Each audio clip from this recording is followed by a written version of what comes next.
सर्वांना नमस्कार. ऑफिसवाला लव विथ टशन या स्टोरीचे 87 एपिसोड यापूर्वीच अपलोड केलेले आहेत.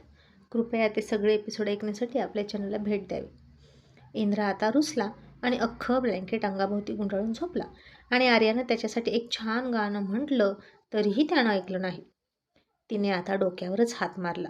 त्याचं ब्लँकेट ओढत म्हणाली, ऐक ना इंद्रा. इंद्राजी, हॅलो. पण इंद्रा ऐकत नव्हता. आणि मग आरूनं सरळ कात्री घेतली आणि म्हणाली, इंद्रा, आता माझ्याशी बोलतोस की नाही, नाहीतर मी ब्लँकेट कापून टाकेन. इंद्राला वाटलं आता ती असं कशाला करेल आणि तो ब्लँकेटच्या आतून म्हणाला, ॲज यू विश, तुला जे हवं ते कर, पण मी तुला बोलणार नाही. आणि आता खरंच आर्यानं ब्लँकेट कापायला सुरुवातच केली आणि त्याला कात्रीचा आवाज आला. इंद्रा उठून बसला आणि म्हणाला, आर यू मॅड? हे तू काय करतेस? तू पागल आहेस का? आणि आर्या खांदे उचलून बेफिकीरपणे म्हणाली, तूच म्हणाला की तुला हवं ते कर, म्हणून करते. मग तू माझ्याशी का बोलत नाही? आणि तो म्हणाला, अगं बावळट, मी जर म्हणालो तेच करशील का? आणि आर्या हसून म्हणाली, मग माझं ऐक ना. आणि आत्ताच म्हणालस ना मी पागल आहे, तर मी पागल आहे. आणि इंद्रा म्हणाला, खरंच तू पागल आहेस. मी आधी तुझ्याजवळ आलो होतो तर तू नाही का म्हणाली? मग आता तशीच बस. आता नको येऊ मला लाडीगोडी लावायला. आणि आर्या लाडात म्हणाली, इंद्राजी सुनो ना, खरंच आज मी पागलपंती करेन बरं का, आणि हे ब्लँकेट जाळून टाकेल. इंद्रानं आता डोक्यावरच हात मारला आणि म्हणाला, आरू, आज तुला काय झालंय ग? पूर्ण वर्षभरातला वेडेपणा आजच करणार आहेस का? असं ठरवलं आहेस का तू? मग आता तुला हवं ते कर. I don't care. या ब्लँकेटला आग लाव, या बेडला आग लाव, अख्ख्या बेडरूमला आग लाव, अख्ख्या घराला किंवा अख्ख्या शहराला आग लाव. नॉनसेन्स. असं म्हणून इंद्रानं ते ब्लँकेटचे तुकडे तिच्या हातामध्ये ठेवले आणि रागातच बाहेर आला आणि खाली हॉलमध्ये येऊन सोफ्यावर झोपला. आणि तिने ते सगळे तुकडे त्याच्या पाठीमागं फेकले आणि म्हणाली, इंद्रा, खरंच नाही ऐकणार का माझं? सॉरी ना बेबी. तरीही त्यानं ऐकलं नाही. तो गेला आणि ती म्हणाली, आता थांब. असं म्हणून तिने ते सगळं गोळा केलं आणि इंद्राच्या समोरून दरवाजा उघडून बाहेर बागेत गेली. बाहेर अंधार होता, पण बल्बचा उजेड होता आणि इंद्रानं दरवाजा उघडताना बघितलं तिला आणि पुन्हा तिची काहीतरी नौटंकी असेल म्हणून तसाच झोपला. आणि आर्यानं सरळ ते ब्लँकेट पेटवून दिलं आणि वाट बघत बसली, कधी इंद्रा येतोय तिला घ्यायला. इंद्रा काही येईना. तो फक्त ती केव्हा आत येऊन दरवाजा लावते याचीच वाट बघत होता. पण आता ती येईना आतमध्ये आणि तो येईना बाहेर. म्हणून तिनं ओ मॉम असं म्हणून रडायला सुरुवात केली नाटकीपणानं. असा तिचा आवाज ऐकून इंद्रा घाबरला आणि पळतच बाहेर गेला. हिला आता भाजलं की काय असं त्याला वाटलं. आणि त्याला असा धावत पळत आलेला बघून ती हसत होती. आणि ती हळूच म्हणाली, एप्रिल फूल इंद्राजी. आणि तो म्हणाला, तुला काही अक्कल आहे का? घाबरलो ना मी, आणि आई बाबा उठतील ना. आत्ता यावेळी तुला मजाक सुचतो का? चल आतमध्ये. आणि ती हाताची घडी घालून तिथेच लॉनवर खाली बसली आणि म्हणाली, येणार नाही, मला उचलून घे. आणि इंद्रासुद्धा हाताची घडी घालून म्हणाला, नो नेवर, यायचं तर तुझ्या पायाने चालत ये. आधी घेतली असती उचलून जर नकार नसता दिला तर. ती म्हणाली, इंद्रा, मी मस्करी केली ना, तुला इतकं पण कळत नाही का? आणि इंद्रा म्हणाला, मग आता मी मस्करी करतोय, तुला इतकं पण कळत नाही का? तू कधी मोठी होशील?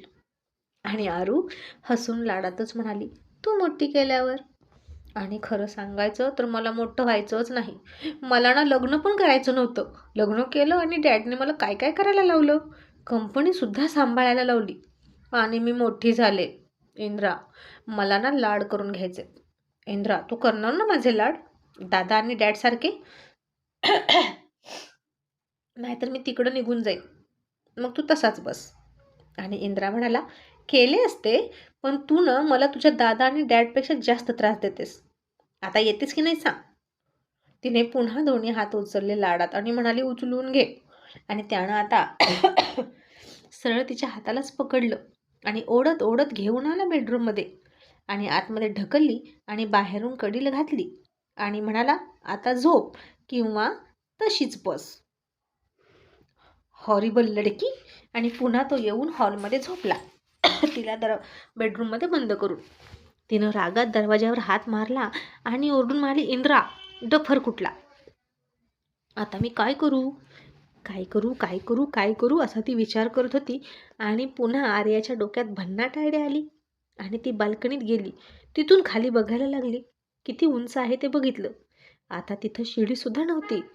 तिने तिची साडी घेतली, बाल्कनीच्या अँगलला बांधली आणि हळूहळू खाली उतरायला लागली.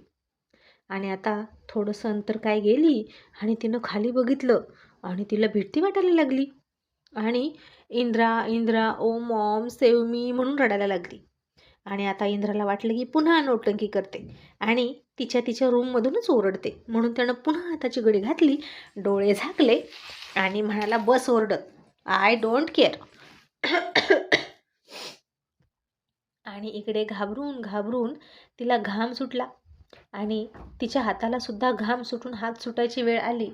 आणि आता इथून मी पडणार आणि माझे हातपाय मोडणार असं तिला वाटलं. आणि ती आणखीनच ओरडायला लागली. आणि आता ते बघितलं सिक्युरिटीनं आणि तो पळतच आला आणि म्हणाला, चोर चोर चोर. आरू म्हणाली, डफर, मी चोर नाही, मी आरू आहे. तोही चक्रावला आणि मला, मॅडम तुम्ही इथे काय करता चोरासारख्या. ती म्हणाली, मी नंतर सांगते, आधी सरांना बोलव. सिक्युरिटी आता गेला. डोर बेल वाजवली आणि इंद्रा म्हणाला, आता कोण आलं. इतक्यात तो आवाज ऐकून त्याचे आई बाबासुद्धा जागे झाले होते. त्यांनी त्यांची खिडकी उघडली तर त्यांनाही लटकताना दिसली. ते सुद्धा खाली हॉलमध्ये पळत आले आणि इंद्रानं तोपर्यंत दरवाजा उघडलाच होता. आणि सिक्युरिटी घाबरत घाबरत म्हणाला, सर, मॅडम हवेत लटकत आहेत. इंद्रा म्हणाला, कोणत्या मॅडम. सिक्युरिटी म्हणाला, सर, आर्या मॅडम. इंद्राला आता काहीच कळेना की ही तिकडं कशाला गेली हवेत लटकायला. तोपर्यंत त्याचे आई बाबा सुद्धा पळत आले आणि म्हणाले, इंद्रा, अरे आर्या बाल्कनीतून खाली उतरत होती, तू चल पटकन, ती मध्येच अडकली आहे, ती पडली तर हातपाय मोडेल. आणि हे ऐकून इंद्रानं पुन्हा डोक्यावर हात मारला आणि पळतच गेला. आणि त्यानं पाहिलं तर ही झाडावर लटकलेल्या आंब्यासारखी लटकत होती. आणि इंद्राला बघून रडत म्हणाली, इंद्र प्लीज मला वाचव, सेव्ह मी. इंद्राची आई म्हणाली, आरू बेटा, तू तिथे काय करतेस, तुला काय गरज आहे.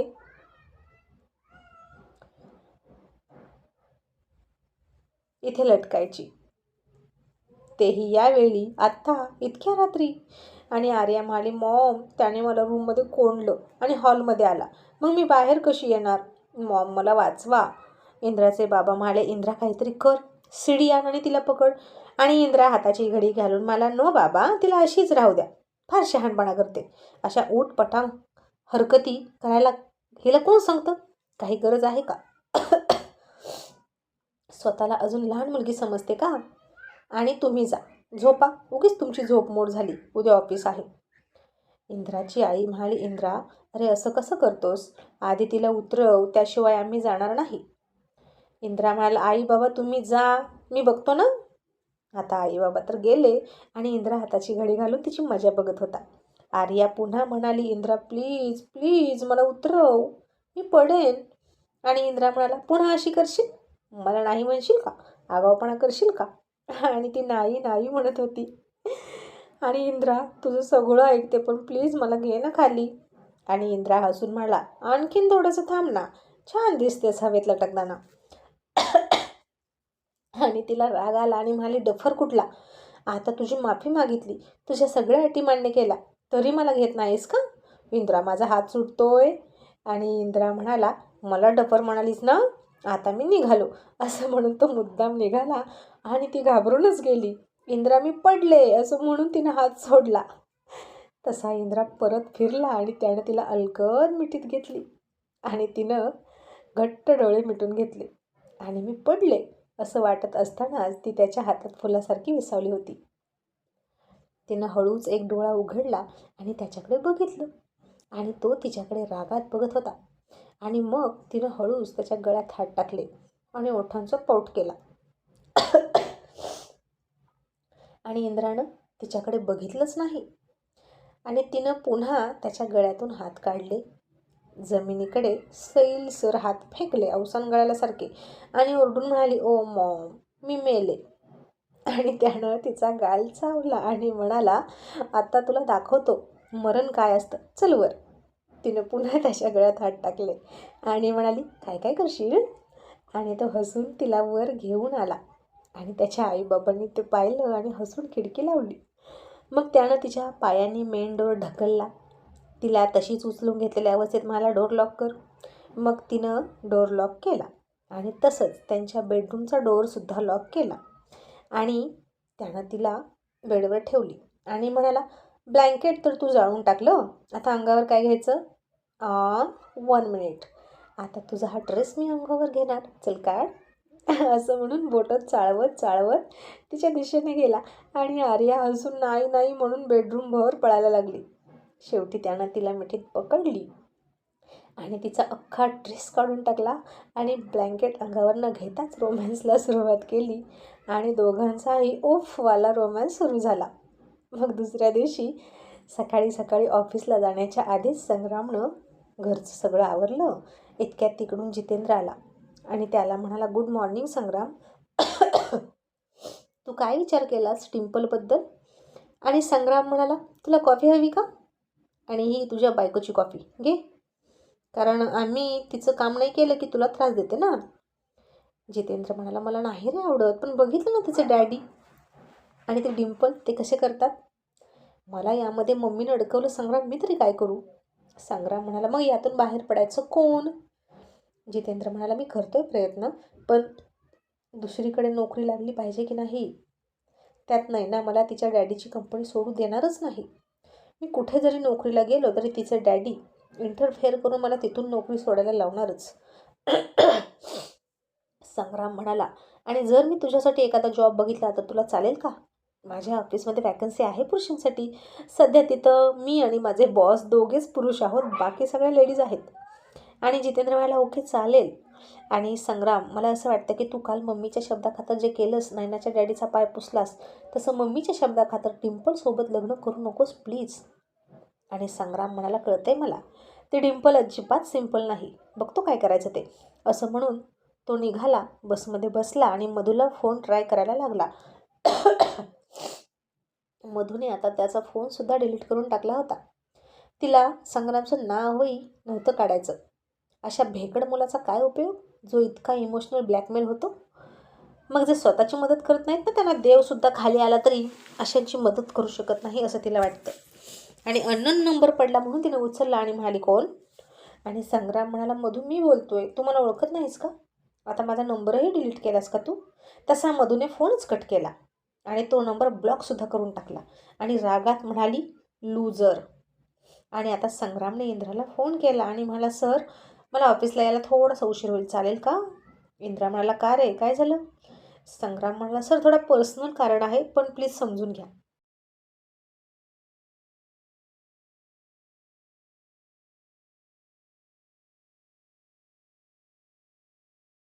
आणि इंद्रा हसून म्हणाला, संग्राम लवकर ये, इथे सगळ्या मुली आहेत, मी एकटा बॉय आहे, माझी बायकोही सोबत नाही आणि तूही नसशील तर मला भीती वाटते.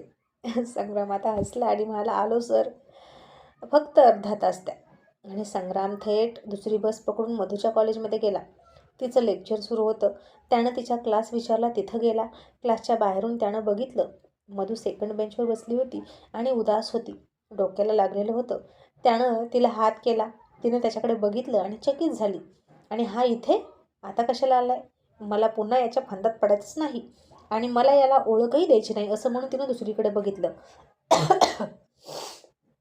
संग्राम निराश झाला आणि तो क्लास संपेपर्यंत थांबला. मग एक सर गेले आणि त्यामधल्या वेळात त्यानं तिला बाहेर बोलावली, पण ती आली नाही. आणि आता संग्राम सरळ आत गेला आणि सरळ तिच्या हाताला पकडलं आणि बाहेर खेचून आणली. मधू म्हणाली, संग्राम थांब, हे काय करतोस, हात सोड. त्यानं तिचा हात सोडलाच नाही. बाहेर पूर्ण गेटपर्यंत ओढत घेऊन आला. सगळेजण बघत होते त्यांच्याकडे. आणि नेहमीच मुलींना हात लावायला सुद्धा घाबरणारा संग्राम आज इतका डॅशिंग वागत होता. ते बघून मधूसुद्धा थक्क झाली होती आणि ती भारावलेल्या अवस्थेत त्याच्याकडे बघत होती आणि चालत होती. त्यानं पकडलेल्या तिच्या मनगटाकडे सुद्धा ती बघत होती. किती घट्ट आणि अधिकारानं पकडलं होतं त्यानं ते मनगट. आणि कुठल्याच परिणामाची पर्वा न करता तो तिला बाहेर घेऊन आला आणि तिचा हात सोडला आणि म्हणाला, सॉरी, या मिसबिहेवियरबद्दल सॉरी, पण तू माझं का ऐकत नाहीस? का बोलत नाहीस? फोनही घेत नाहीस? आणि हे काय, इतकी चिडलीस का? ॲक्सिडेंट झाला तुझा आणि मला तुझी विचारपूस करण्याची संधीही दिली नाहीस? आणि मधू म्हणाली, आता तुझ्यात इतकी हिंमत आली का अचानक? चक्क इतका डॅशिंग वागायला लागला सत्ता. मग तुझी हीच हिंमत काल कुठे गेली होती? तुझ्या घरच्यांसमोर? माझ्यासमोर एक बोलतोस, मला प्रॉमिस करतोस की त्यांचं ऐकणार नाही, आणि पुन्हा त्यांचं ऐकलंस ना आणि घेतलंस ना स्वतःचा अपमान करून. मग मला काहीही पडलेलं नाही संग्राम, आणि मलाच कळत नाही की मी काय इतकी वाहत गेले. तुझा अपमान होतोय, मला राग का येतोय? का मला तुझ्या बहिणीचा राग येतो, वहिनीचा राग येतो जेव्हा ती तुझ्यावर हसते? का तुझ्या मम्मीचा राग येतो जेव्हा ती तुला इमोशनल ब्लॅकमेल करते? का का असं म्हणून मधूनं तिचं डोकं पकडलं. आणि आता या काचं उत्तर संग्रामला सुद्धा कळत नव्हतं. आणि तो म्हणाला, मी इतकंच म्हणू शकतो मधू, ती माझी मम्मी आहे आणि तिनं तिच्या जीवाची धमकी देऊन मला ब्लॅकमेल केलं म्हणून मी घाबरलो. आणि कुठल्याही गोष्टीची एक हद असते मधू, आणि त्या लिमिट क्रॉस झाल्या की मी त्यालाही घाबरणार नाही. ही सुरुवात आहे असं समज. आणि मी आहे हळवा भेकड, त्याला मी काय करू तूच सांग. मधू म्हणाली, सांगू का? डिम्पलसोबत लग्न कर आणि तिचे पाय धुवत बस. नाहीतर तुझी मम्मी पुन्हा तिच्या जीवाची धमकी देणार आणि तुला तिच्यासोबत लग्न करावंच लागणार. तुला लाज नाही वाटली काल माझ्यासमोर तुझ्या वहिनीच्या डॅडीचे बूट पुसलेस? शेम ऑन यू संग्राम. मी तो प्रसंग कधीच विसरू शकत नाही. आणि संग्राम म्हणाला, मधू ते बुजुर्ग आहेत म्हणून मी ते केलं, ते मोठे आहेत असं समजून मी ते केलं. बाकी सगळे त्याकडे कसे बघत होते मला नाही माहीत. मधू म्हणाले, इतका सौजन्याचा पुतळा होऊन राहशील तर जगशील कसा? आणि राहा तू सौजन्याचा पुतळा होऊन, मला नाही तुझ्यासोबत यायचं. माझा दुसरा क्लास सुरू होतोय, मी निघाले असं म्हणून मधू गेली. आणि संग्राम निराश झाला आणि ओरडून म्हणाला, Madhu, I need your help, please यार, लिसन टू मी. तसं मधूनं मागं बघितलं आणि म्हणाली, मी तुझी हेल्प करेन, पण तू तुझी हेल्प करायला तयार आहेस का? संग्राम म्हणाला, नो, माझ्यात नाही हिंमत माझीच हेल्प करायची, पण तू माझी हेल्प कर प्लीज. इथून पुढे तू करशील ते मान्य करेन, मी नाही ऐकणार कोणाचं. आणि लग्नाबाबतीत तर नाहीच नाही. मग त्यांनी काहीही करू दे, मी आयुष्यभर बिन लग्नाचा राहील, पण डिम्पलसोबत लग्न करणार नाही. मधू म्हणाली, ओके, मग आत्ताच्या आता लाव तुझ्या मम्मीला फोन आणि सांग हे सगळं. संग्राम आता खरंच मम्मीला फोन लावला आणि म्हणाला, मम्मी, पुन्हा डिम्पलसोबत जर बोललीस माझ्या लग्नाबद्दल तर तू माझं मेलेलं तोंड बघशील. मग तुला काय महत्त्वाचं आहे ते सांग. नेहमी मला अशीच ब्लॅकमेल करतेस ना, मग आत्ताही मी तुला ब्लॅकमेल करतो. आणि आता मग संग्रामची मम्मी घाबरली आणि तिचे तर सगळे पर्यायच खुंटले. आणि आता नैना कुठला पर्याय शोधेल संग्रामला डिम्पलसोबत लग्न करायला लावण्यासाठी? हे बघणं इंटरेस्टिंग ठरणार तर आहेच. मग संग्रामने आता फोन ठेवला आणि मधूला हसून म्हणाला, आता खुश? बोल, आता काय करू? आणखीन काय करू? आणि मधू म्हणाली, प्रॉमिस कर, ज्यांनी काल तुला बूट पुसायला लावला ना त्यांना तुझे बूट पुसायला लावल्याशिवाय मी स्वस्त बसणार नाही. आणि तू मला मदत करशील, तू काहीही बोलणार नाहीस असं प्रॉमिस कर. असं म्हणून तिनं त्याच्यासमोर हात पुढे केला. आणि संग्रामनं तिच्याकडे बघितलं. त्याला कळत नव्हतं माझा मॅटर ती इतका प्रेस्टिजने का हँडल करते. पण त्यानं तिच्या हातात हात दिला आणि प्रॉमिस केलं.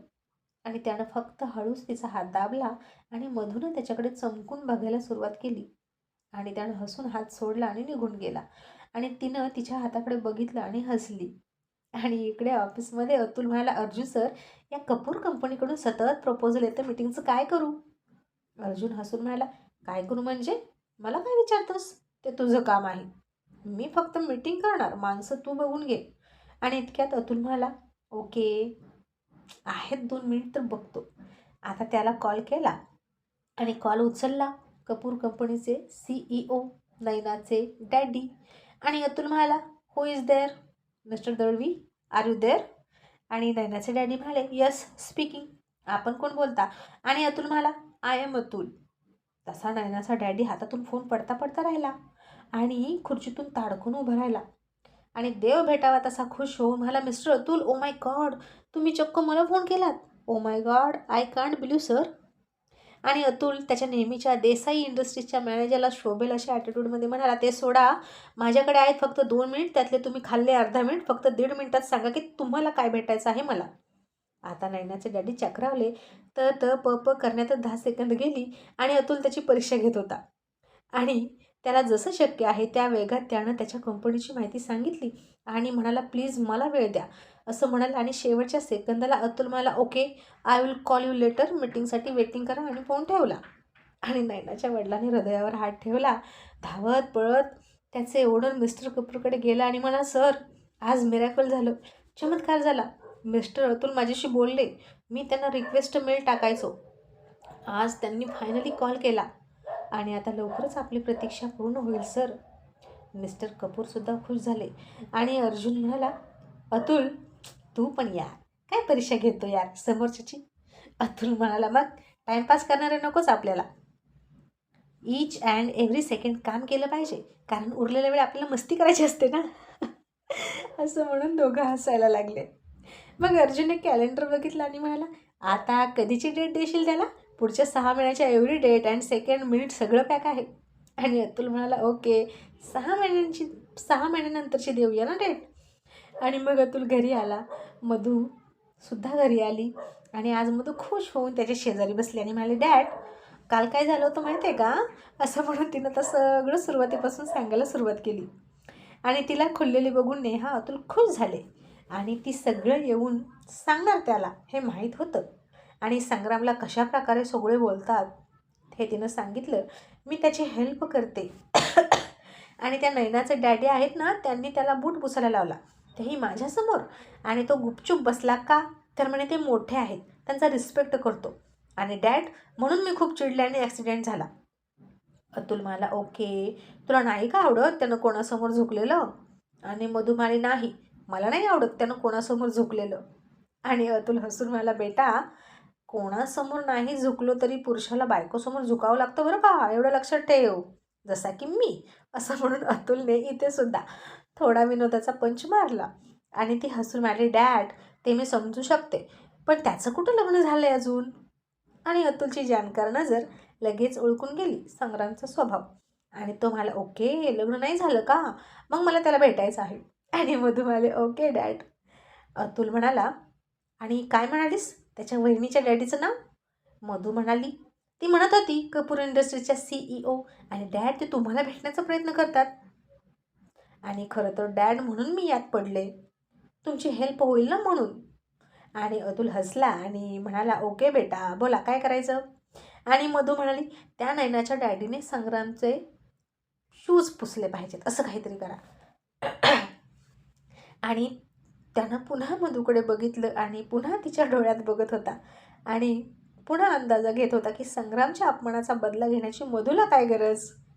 आणि त्याला आता तरुण मुलांचं मन जरा जास्तच कळत होतं. आणि अतुल म्हणाला, हो जाएगा. आणि मधू खुश झाली. तिनं संग्रामचा ब्लॉकला टाकलेला नंबर लगेच काढला आणि त्याला फोन करून गप्पा मारत हसायला लागली. आणि नेहा म्हणाली, अतुल, हिचं काय चाललंय रे? काल कशी आज कशी, मला तर काही कळतच नाही. आणि अतुल हसून म्हणाला, नेहा डार्लिंग, डोंट वरी, मी आहे ना, मला सगळं कळतं. आपला छोटा मेंदू जास्त वापरू नका, नाही तर संपून जाईल.